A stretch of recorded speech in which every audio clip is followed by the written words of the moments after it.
मैं भी general category से था, तो मैं भी ये सोचता कि नहीं होगा, तो एक बार 2 नंबर से नेट रहा, तो उसके बाद मेरा सीधा डायरेक्ट जेआरएफ ही हुआ क्लियर। हाँ, बिल्कुल। ऐसा तो है नहीं कि हर चीज़ अगर आप कोशिश करो तो होती है।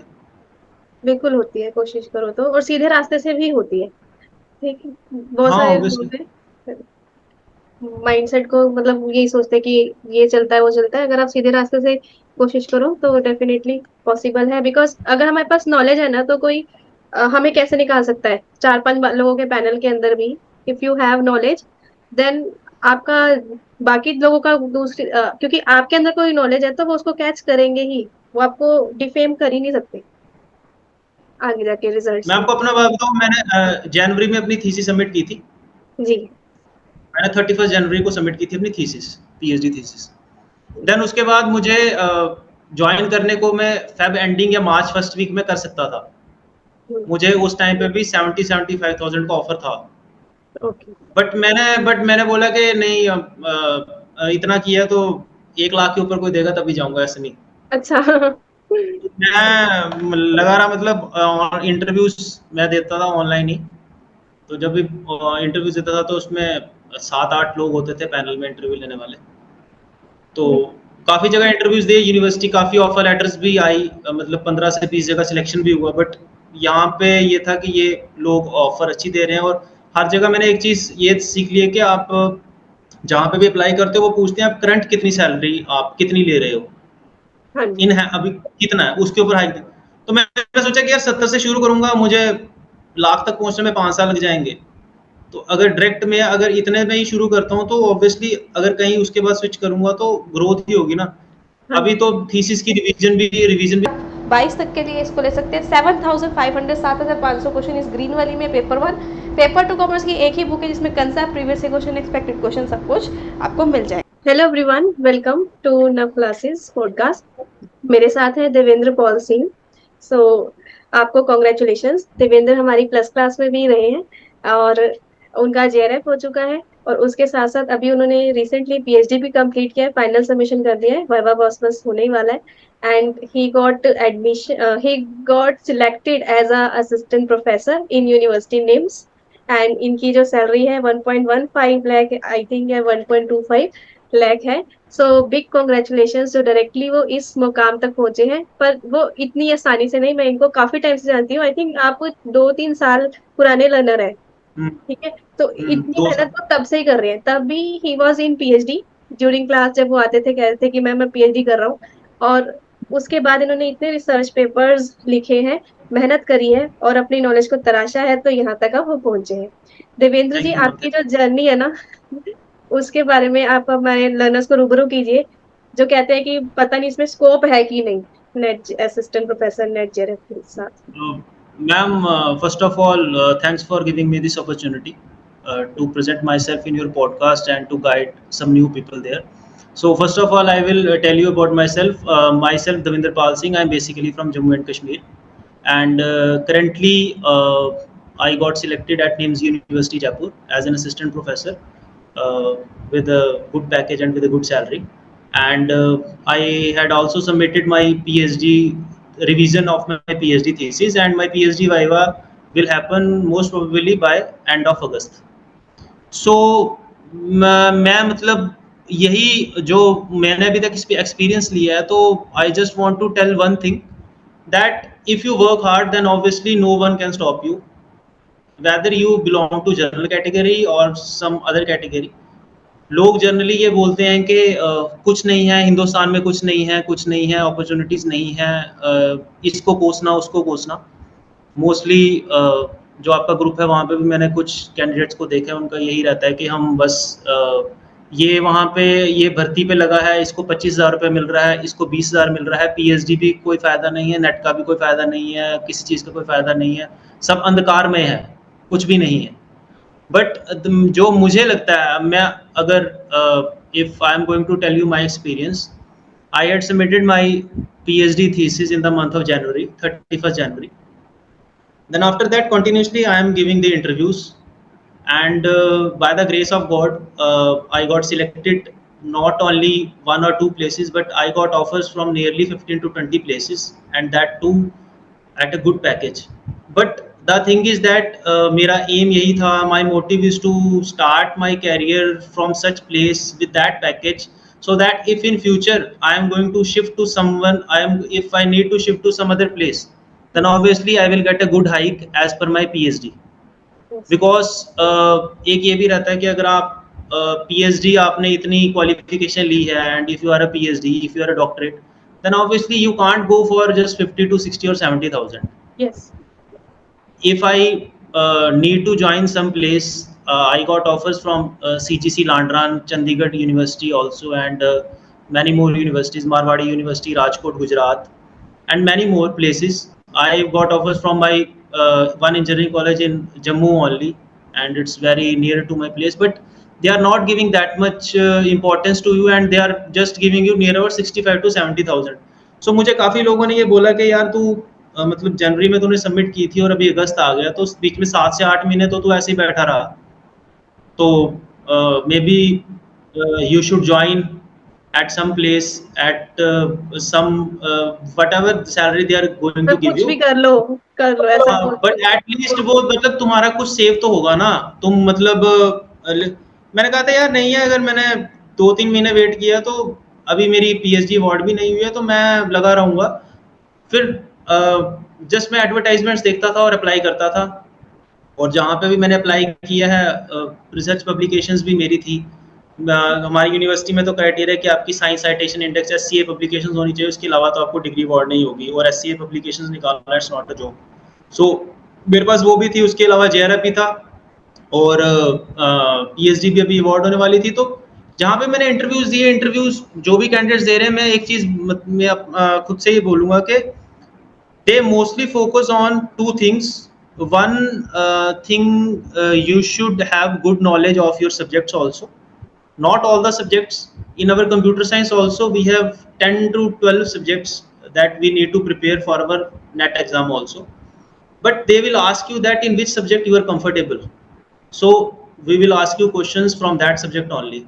So you should prepare at least 2 to 3 subjects, and you need to have a good knowledge of those subjects. And apart from that, if you are also doing PhD, then you also know the things that how you have worked and what you have done in your PhD. मेरा experience यही रहा, जो मैंने interviews दिए, मेरा experience उसमें यही था कि मुझे कुछ जगह पे PhD के रिलेटेड पूछा गया, बट मोस्टली जगह पे they are saying that in which subjects you are comfortable with. So subject से वो क्वेश्चंस पूछेंगे, because anyhow you need to teach students, wherever you go you need to teach students either in a college or in a university, so they will ask you those things also, that आप किस subject में comfortable हैं। तो अब वो subject इतना आप prepare कर लीजिए कि whatever question they are going to ask you, you are able to give the answers to those questions. हाँ, ऐसा हो सकता है कि कोई भी इंसान इतना अंतर्यामी तो होता नहीं है कि मतलब अब वो कोई भी क्वेश्चन पूछे तो आप जवाब दे दो, but at least you should be able to give 75 to 80% answers. They also know that in a nick of time, when interviewer is giving you some questions and you need to give some answers, at that time they also know that maybe उस time पे mind में वो चीज click नहीं करती है। कभी कभी हमें चीज आती भी होती है तो हम नहीं बता पाते हैं, क्योंकि प्रेशर होता है उस चीज का। तो that thing the interviewer also knows that, but if we are able to give 60 to 70% correct answers, then they know that that person knows something, and he or she is capable enough, and after that हमें कोई problem नहीं आती, they will surely select us. Okay ji, ठीक है। सो देवेंद्र जी, mainly इन्होंने ये बताया है कि आपको अपने सब्जेक्ट की पूरी नॉलेज होनी चाहिए, चाहे आप किसी भी सब्जेक्ट से रिलेटेड हो, बिकॉज अल्टीमेटली आपको आपका कोर्स ही समझाना है, ठीक है। तो कुछ आप एग्जांपल दे सकते हैं, जैसे कि आप कंप्यूटर साइंस के हैं, तो आपसे किस टाइप के क्वेश्चन पूछे थे? मुझे मोस्टली जब मुझे पूछते थे तो मैं 2 या 3 सब्जेक्ट्स बोलता था उन्हें। जैसे हमारे कंप्यूटर साइंस में थ्योरी ऑफ कंप्यूटेशन है, TOC करके, एंड एक में बोलता था डेटाबेस मैनेजमेंट सिस्टम, और एक में बोलता था ऑपरेटिंग सिस्टम्स। तो 3 सब्जेक्ट्स, और एक वो बोलते थे कि आपको प्रोग्रामिंग लैंग्वेज कौन सी आती है। तो प्रोग्रामिंग लैंग्वेज मोस्टली मैं पाइथन पे मेरा काम है, पाइथन, जावा या C++ ऐसे बोल देता था। तो questions mostly the questions they are going to ask me, it's not that they will ask you very deep questions. They will ask some moderate level of questions, like जैसे अगर मैं अपनी theory of computation TOC की बात करूं, तो वहाँ पे they are going to tell me that TOC में जैसे एक टॉपिक है ऑटोमेटा क्या होता है, फाइनाइट ऑटोमेटा क्या है, उसमें क्या टाइप्स हैं, पावर्स उनकी जो DFA NFA की पावर है वो सेम है डिफरेंट है, ट्यूरिंग मशीन क्या है, मिले मुरे मशीन में डिफरेंस क्या है, PDA क्या है, एम्बिग्यूटी, ग्रामर्स एक टॉपिक है ग्रामर्स का, उसमें एम्बिग्यूटी क्या होती है, रेगुलर एक्सप्रेशन से आप FA to RE regular expression जा सकते हो या नहीं, डिसाइडेबिलिटी अनडिसाइडेबिलिटी प्रॉपर्टीज क्या है, कहाँ काम आती हैं, चॉम्स्की हायरार्की क्या है। तो कुछ कुछ सिलेक्टेड क्वेश्चंस होते हैं हर सब्जेक्ट में जो इंपॉर्टेंट टॉपिक्स होते हैं, mostly they are focusing on those topics and those things only, they will not go into that much deep।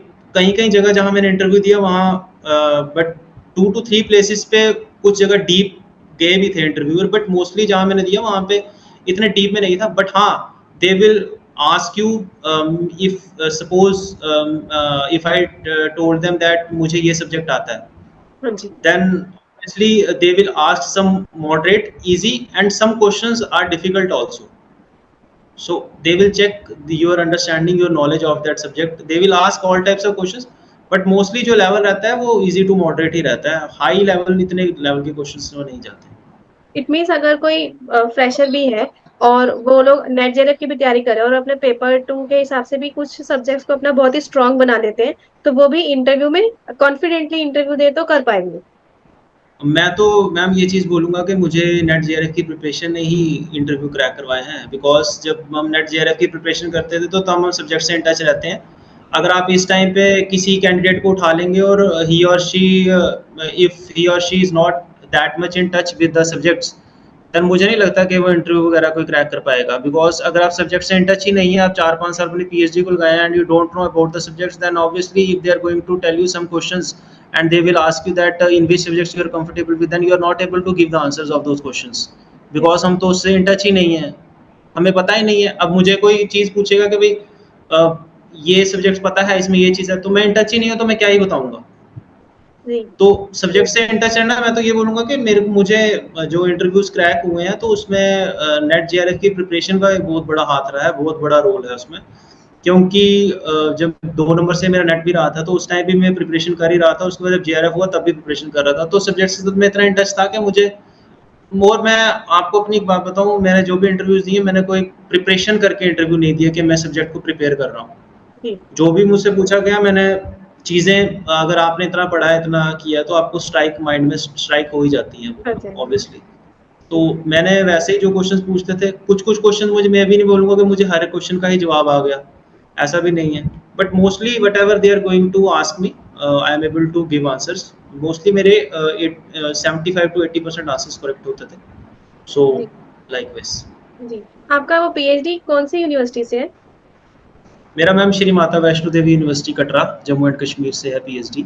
अच्छा, जम्मू से ही है, ठीक है। तो आप एक जम्मू कश्मीर वाले एरिया से बिलोंग करके भी अभी आपने जयपुर में आप आए हो फॉर टीचिंग पर्पस, ठीक है। तो अपने आप को आप एक्सप्लोर अपने ही जगह से भी कर सकते हो। मेरे जैसे और भी स्टूडेंट्स हैं, वो कहते हैं कि मुझे अपने ही स्टेट में एक्सप्लोर करना है, और फिर हो सकता है कि आपको एक्सपेंशन करने में कहीं दूसरी जगह पे ज्यादा अच्छा अपॉर्चुनिटी मिल रही हो, तो आप वो भी बाद में ले सकते हो, क्योंकि अब तो आपको नॉलेज भी हो गई है, प्लस वहाँ जब आप PhD कर चुके होते हो, इतना कुछ कर चुके हो, तो आपके पेरेंट्स का भी सपोर्ट और विश्वास आपके ऊपर बढ़ जाता है, जिसकी वजह से दे कैन ऑल्सो अलाउ। तो आपको यहाँ पे पेरेंट्स की तरफ से या फैमिली की तरफ से कुछ अलग जगह पे जाने के लिए ऐसा कुछ? नहीं, मुझे मतलब फैमिली मेरी पूरी सपोर्टिव है, ऐसी बात नहीं है, टचवुड।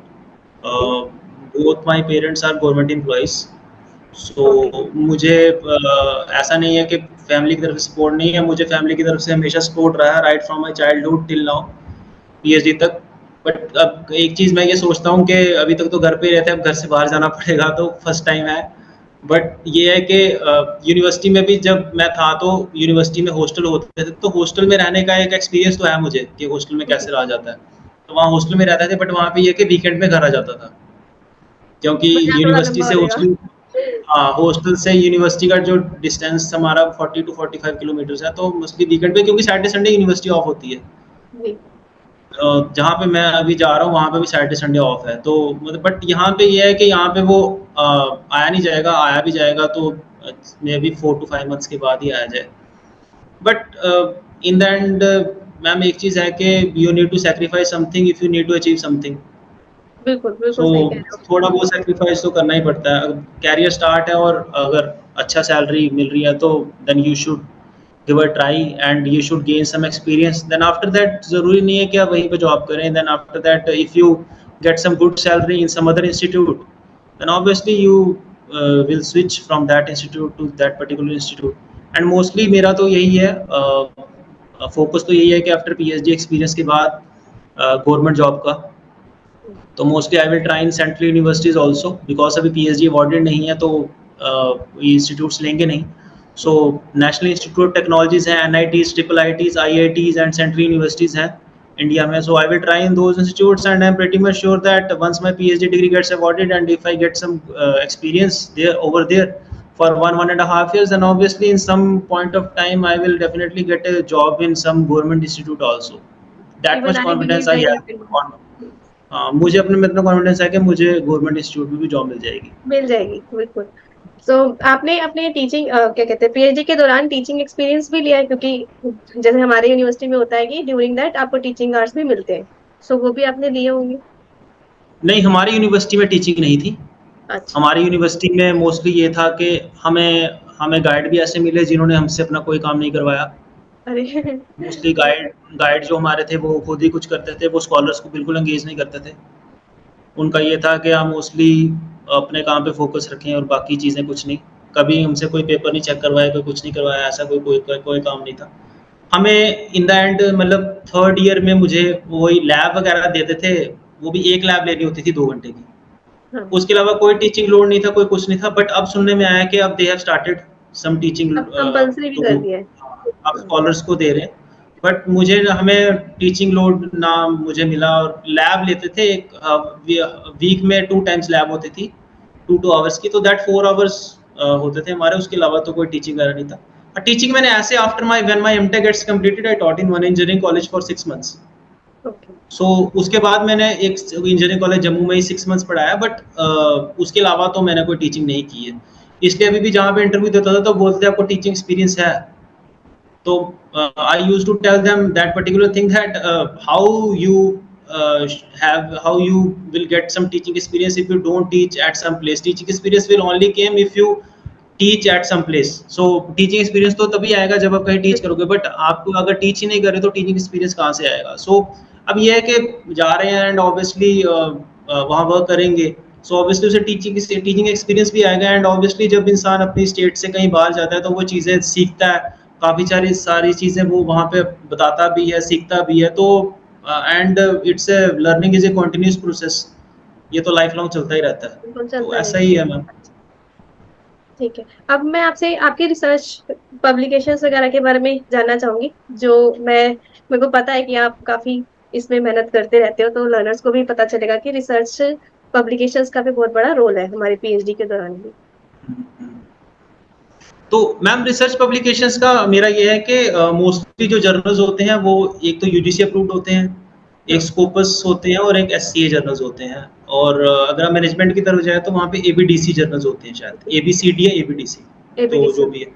हाँ जी, तो उसमें ये चीज़ है कि अब हमारी इंजीनियरिंग में होता है एससीए जर्नल्स और स्कोपस, और यूजीसी तो होते ही हैं। एंड हमारी यूनिवर्सिटी में ये क्राइटेरिया है कि हमें डिग्री अवार्ड नहीं होती, हमें एससीए पब्लिकेशंस करनी पड़ती हैं। एंड एससीए जर्नल्स जो हैं वो थोड़े टॉप नॉच जर्नल्स पे आते हैं। वहाँ पे पब्लिकेशन लाना भी बहुत मुश्किल है, बिकॉज मोस्टली एडिटर के एंड से ही डेस्क रिजेक्ट कर देता है पेपर, रिव्यूज के बाद तो जाता ही नहीं है। तो मतलब मैं भी जब डालता था पेपर्स तो रिजेक्शंस भी काफ़ी, मतलब ये नहीं मैं बोलूँगा कि जब मैं डाला तो एक ही बार में सब हो गया, ऐसा नहीं है। रिजेक्शंस भी होती रही, रिजेक्ट भी पेपर हुए, बट ये है कि हम काम करते रहे और डालते रहे। तो अब मेरे पीएचडी में मेरे 4 एससीए पे, अब क्राइटेरिया 2 का था, तो मेरे 4 एससीए पेपर हैं, 5th पेपर अंडर रिव्यू है, और उसके अलावा 3 स्कोपस इंडेक्स कॉन्फ्रेंस पब्लिकेशंस हैं। तो नियर अबाउट आज 8 से 9 पेपर्स हैं मेरे पीएचडी में। तो मतलब ये चलता रहा, हम काम करते रहे तो डालते रहे।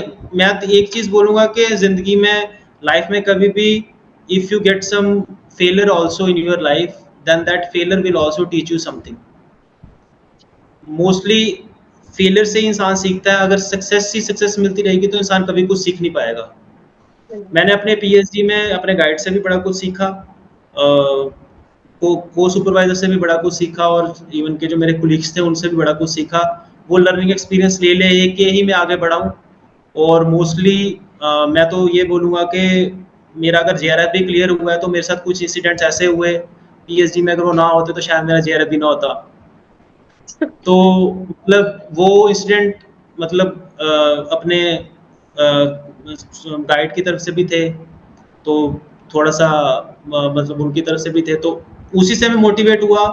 और हम यूनिवर्सिटी में देखते थे कि यार इसका भी नेट है, इसका भी है, इसका भी गेट है, फेलोशिप का सवाल है तो हमारा भी होना चाहिए। हमारे डिपार्टमेंट, कंप्यूटर साइंस डिपार्टमेंट में, नो वन वाज जेआरएफ। मेरे से पहले एक मैम थी, उनका हुआ कंप्यूटर साइंस में जेआरएफ, और उनका जब मेरा 2 नंबर से नेट रहा था तब उनका जेआरएफ हुआ था, और उसके बाद फिर मेरा जेआरएफ हुआ। We only the 2 persons in our department who are JRF qualified and no one else. So उसके बाद जब जेआरएफ भी हो गया, उसके बाद पीएचडी के पब्लिकेशंस भी आ गई, और अब पीएचडी सबमिट, रिवीजन भी सबमिट कर दिए, और अब अगस्त के एंड तक पीएचडी वाइवा भी हो जाएगा, और अब ऑफर लेटर भी है, जॉब भी है, देन मैं जॉब भी ज्वाइन कर रहा हूँ। सो लर्निंग, ये मतलब इंसान सीखता रहता है, काफ़ी एक्सपीरियंसेस आपको होते हैं, उससे इंसान सीखता ही है। मैं यही बोलूँगा कि फेलियर से कभी घबराना नहीं है। और कुछ लोग हैं जो आप ग्रुप में ही हैं, वो मतलब सिर्फ दुनिया को कोसते रहते हैं, तो कोसने से कुछ नहीं होता है जब तक तुम अपने हाथों में कहते हैं ना कि अगर खाना पड़ा है तो उसको उठाने के लिए भी आपको हाथ से उठाने के लिए रोटी को मुंह पे लेके जाना पड़ेगा, ऐसे वो भी नहीं मिलती। हाँ, तो आपको अगर कुछ करना है तो आपको हार्ड वर्क तो करना ही पड़ेगा। There is no secret to hard work. अगर किसी को, हाँ ये चीज़ हो सकता है कि किसी को कोई चीज़ आसानी से मिल जाती है, आपको वो चीज़ इतनी आसानी से ना मिले, बट ऑब्वियसली मैं तो ये चीज़ बोलूँगा कि if you work hard then obviously at some point of time, not now but in coming time you will surely get that particular thing if you are serious about that and if you work hard in your life. अच्छा, आपने जो plus class join किया था, तो उसके द्वारा आप JRF की जर्नी के बारे में बता सकते हो कि आपको कैसे लगा मेरी क्लासेस या जैसे पढ़ाई की? मैम मैंने प्लस क्लास जब ज्वाइन की थी तो पहले जब 2 नंबर से नेट रहा था, तो उस टाइम पे मैं आपको सच बोलूं तो पेपर 1 को मैं इतना वो इम्पोर्टेंस नहीं देता था कि हो जाएगा, मतलब पेपर 2 के साथ ही हो जाएगा तो कर लेंगे।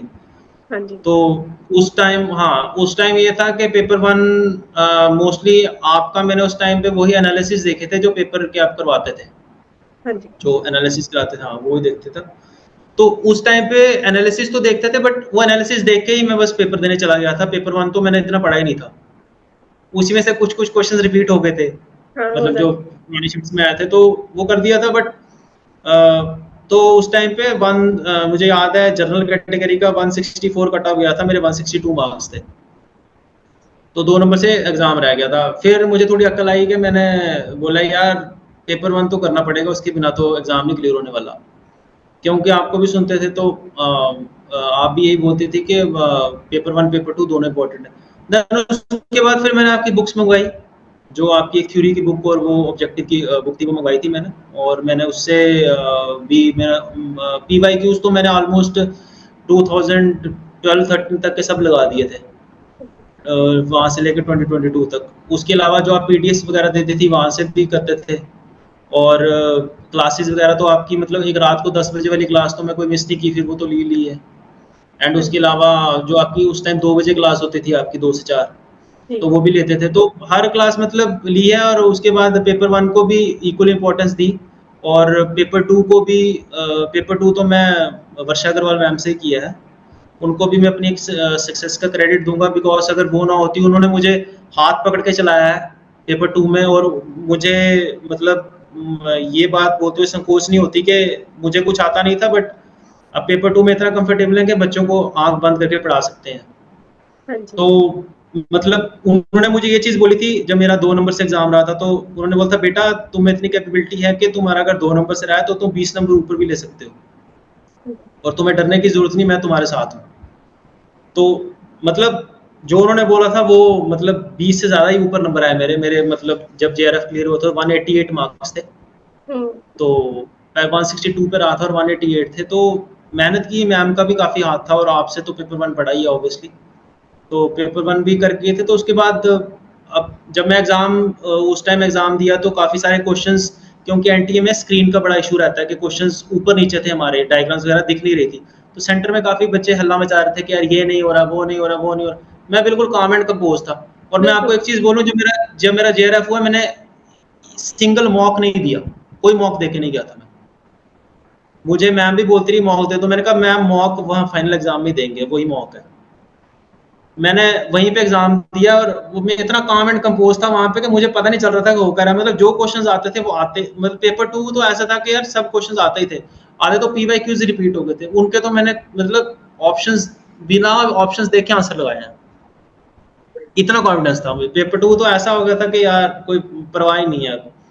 तो मॉक, और जब 2 नंबर से रहा था तब इतने मॉक्स दिए थे कहने की बात कुछ नहीं। बट मैं ये नहीं बोलूंगा स्टूडेंट्स को क्या मॉक मत दो। ये वो थोड़ा मे- पता चला जाएगा। वो वो वो मेरा था कि मैंने मॉक नहीं दिए। एक अपनी अपनी स्ट्रेटजी होती है। मैंने मॉक नहीं दिए क्योंकि मुझे इतना एक्सपीरियंस हो गया था, इतने टाइम से 1 साल से पढ़ रहे थे, तो पता चल गया था। ऑलरेडी पढ़ चुके थे और इतने मॉक दे चुके थे। हाँ, बाकी तो वो देंगे। मैंने पिछली बार जब मेरा 2 नंबर से रहा था तो तब लास्ट के 10 मिनट में तो मतलब क्वेश्चंस आते हाथ कांपते थे। बट जब मेरा जेआरएफ क्लियर हो तो उस टाइम मैंने 3-4 मिनट पहले ही पेपर कंप्लीट कर दिया था अपना, डिस्पाइट ऑफ द फैक्ट के इतने इश्यूज थे और स्क्रीन में कोई क्वेश्चंस दिख नहीं रहे थे। एक पैसेज हमें आया था, उसके 5 क्वेश्चंस थे। एक पैसेज उसका 44 क्वेश्चंस पे था, एक क्वेश्चन उसका 78 पे था, एक क्वेश्चन 92 पे था, एक क्वेश्चन 88 पे था। अच्छा, वो भी आगे वो पीछे भी देख। मैंने वो भी मैंने मतलब तब दिमाग इतना काम एंड कंपोज था, मैंने वो पहले पैसेज ही बना लिया, उसके बाद क्वेश्चंस पे गया, वो देख लिया और वहां पे जगह टिक लगा दिया आराम से। तो एक मतलब एक चीज है, मैं एक चीज बोलूंगा कि कोई भी कॉम्पिटिटिव एग्जाम क्लियर करने के लिए आपको काम एंड कंपोज रहना पड़ेगा, थोड़े अपने सेंसेस को कंट्रोल रखना पड़ेगा, तभी वो एग्जाम क्लियर होगा। अगर आप हौच पौच करेंगे तो ऑल इंडिया लेवल का एग्जाम है, सुनवाई कम ही होती है, कोई सुनता नहीं है। तो इसलिए जितना आपको पता है, जितना आपको आता है उतना तो पहले करो। मोस्टली ये होना चाहिए कि आप पूरे क्वेश्चंस को पहले देख लीजिए, जो भी क्वेश्चंस आपके 150 क्वेश्चंस आए हैं। कुछ स्टूडेंट्स तो 150 क्वेश्चंस देख ही नहीं पाते, फिर उनका एग्जाम रह जाता है, फिर वो बोलते हैं कि भाई क्वेश्चंस आते थे रह गए। तो गो थ्रू करना मेरे दिमाग में भी था कि जितने क्वेश्चन हैं उनको गो थ्रू करना जरूरी है। क्या पता पहले क्वेश्चन नहीं आता, दूसरा आता हो, और ये भी होता है कि कभी फर्स्ट क्वेश्चन नहीं आता, सेकंड भी नहीं आता, थर्ड भी नहीं आता, फोर्थ भी नहीं आता, फिफ्थ आता है, तो उसे डिमोटिवेट नहीं होना। जो आता है पहले वो करो। अगर कोई पेपर लेंथी है तो सबके लिए, डिफिकल्ट है तो सबके लिए, इजी है तो सबके लिए। तो यही मेरा एक स्ट्रेटजी थी। मेरे को भी बच्चे कहते हैं कि मैम आप इतने सारे काम कैसे मैनेज कर पाते हो, तो मैं भी ये कहती हूँ मुझे नहीं पता कैसे कर रही हूँ, बस मैं कर रही हूँ। मैं सुबह से लेकर रात तक बस लगी हुई हूँ, काम कर रही हूँ, बाकी हो रहा है अपने आप। तो बस ये जैसे इन्होंने कहा कि पेपर में अगर हम इतना टेंशन लेकर इधर उधर की बातें करते रहे और टाइम वेस्ट करें, आप हो हल्ला में भी 10-15 मिनट बर्बाद कर रहे हो, और अगर वो हम अपने पेपर में लगा दें और बस लग जाए, जस्ट डू इट, एक चीज मैं बोलती हूँ जस्ट डू इट, देन आपका हो जाएगा। अगर उसमें हम बीच में इश्यूज लेकर आ जाएंगे तो हमारा माइंड घूम जाएगा और वो पजल हो जाएगा, फिर जहां लगना है ना वहां पे भी नहीं लग पाएगा। मैं तो एक चीज और बोलूंगा, जो ग्रुप में जो स्टूडेंट्स मोस्टली ये कोसते रहते हैं जनता, दुनिया को, प्राइम मिनिस्टर को, गवर्नमेंट को, मैं तो यही बोलूंगा कि आप उतना टाइम अगर पढ़ने में लगा लो तो वो ज्यादा बेटर है एज कम्पेयर टू ग्रुप में फालतू की पोस्ट डालते रहो। यस, बिल्कुल सही कह रहे हो आप। किसी और ने कुछ नहीं करना, जो करना है हमें खुद ही करना है। अब ऑब्वियसली। जैसे एग्जाम्पल के लिए गूगल के सीईओ हैं, उनको किसने बोला था गूगल जाके ज्वाइन करो? उन्होंने खुद ही मेहनत करी ना, एक नॉर्मल सी जगह से उठ के इतने बड़े लेवल पे गए हैं। तो सिमिलरली हम सबको भी खुद ही उठना पड़ेगा, कोई हमें हाथ पकड़ के सामने से नहीं बोलेगा आ जाओ यहाँ पे इंटरव्यू दे दो, आ जाओ यहाँ पे अप्लाई कर दो, वी हैव। ऑब्वियसली मैं भी मैम देखता था, बस टेलीग्राम चैनल पे एडवर्टाइजमेंट देखता था, तो उसी के दौरान मैं अप्लाई करता था, कॉल्स आती थी, इंटरव्यू देता था, सिलेक्शंस हुई, कहीं 2-3 जगह नहीं भी हुई। जरूरी नहीं, मैं ये नहीं बोलूंगा मेरी हर जगह सिलेक्शन ही होगी, बट हाँ इन द एंड मेरे पास 15 से 20 ऑफर लेटर्स थे। तो हाँ जहां जी, मुझे सबसे बेस्ट लगा, दैट आई एम हाँ, गोइंग टू ज्वाइन। पेशेंस बहुत जरूरी है। अगर ये एकदम से पहली वाली ऑफर कुछ तो मिल रहा है ले लूं, वो हड़बड़ी करते तो आज वो इस मुकाम पे ना पहुंचते। वो लॉन्ग टर्म के लिए 60 के आसपास की जॉब भी कर रहे होते हैं। अभी वो इतना पेशेंस रखे तो अब वो लॉन्ग टर्म के लिए जो जॉब करेंगे वो 1 लाख प्लस के पेस पे ही करते चले जाएंगे और उससे ऊपर ही मुझे होगा, किसी इनको ने पता उससे नीचे मुझे नहीं किसी ने जाएगा। ये भी मैंने किसी को बोला था कोई तो मैंने किसी को ये चीज़ बोली थी कि किसी ने मुझे बोला तू जॉइन क्यों नहीं करता? तो काफ़ी सीनियर थे, तो मैंने बोला कि यार करेंगे 1 लाख तो ऊपर मिलेगा तो करेंगे। कहते इतना तो पीएचडी अवार्ड को भी नहीं मिलता है। हाँ। मैंने कहा था जब मिलेगा तब बताएँगे। तो मेरा ये था जब मिलेगा तो बताएँगे, अभी नहीं जॉइन करूँगा। करूँगा तो मतलब मेरा ये था कि करूँगा तो अपनी टर्म्स एंड कंडीशंस पे करूँगा, नहीं तो नहीं करूँगा। बिल्कुल। अगर इतना पड़ा है, अगर इतनी कैपेबिलिटी है तो हमें इतना मिलना चाहिए तभी करूँगा। बट अभी मार्केट में ये सिनेरियो चल रहा है, मैं आपको बताऊँ मोस्टली एक फ्रेशर कैंडिडेट को इतना सैलरी नहीं देंगे। Mostly they are going to give you in the range of 70 to 80-85,000 that's it. Yes, ये चल रहा है। बट वो आपका हाँ, पब्लिकेशन जो है ना इंटरनेशनल लेवल पे, जहाँ मुझे आप देख पा रही हूँ, उसने आपको कहीं ना कहीं हेल्प भी किया है और आपके सब्जेक्ट नॉलेज ने भी हेल्प किया है। हाँ। पब्लिकेशंस एंड ऑब्वियसली जेआरएफ था एंड उसके अलावा सब कुछ बट इतना फ्रेशर को अभी मैं किसी को बोलता हूँ तो वो मुझे ये बोलते हैं कि फ्रेशर को इतना मिलना पॉसिबल नहीं है। बट वो कैसे तुम्हें दे रहे हैं पता नहीं। मैंने कहा बस दे रहे हैं, जॉइन करेंगे तो पता चलेगा। बिल्कुल मेहनत है और उसका आपको फल मिला है। ठीक है, आई होप कि ऐसे ही आप आगे लाइफ में बढ़ते रहिए and keep thank you growing, ma'am, thank you. Stay blessed, I am always with you. ठीक है, और बाकी थैंक यू सब ma'am, thank you so much. Thank you. Thank you and have a nice time to everyone, dream big, act and achieve. Thank you ma'am, thank you so much.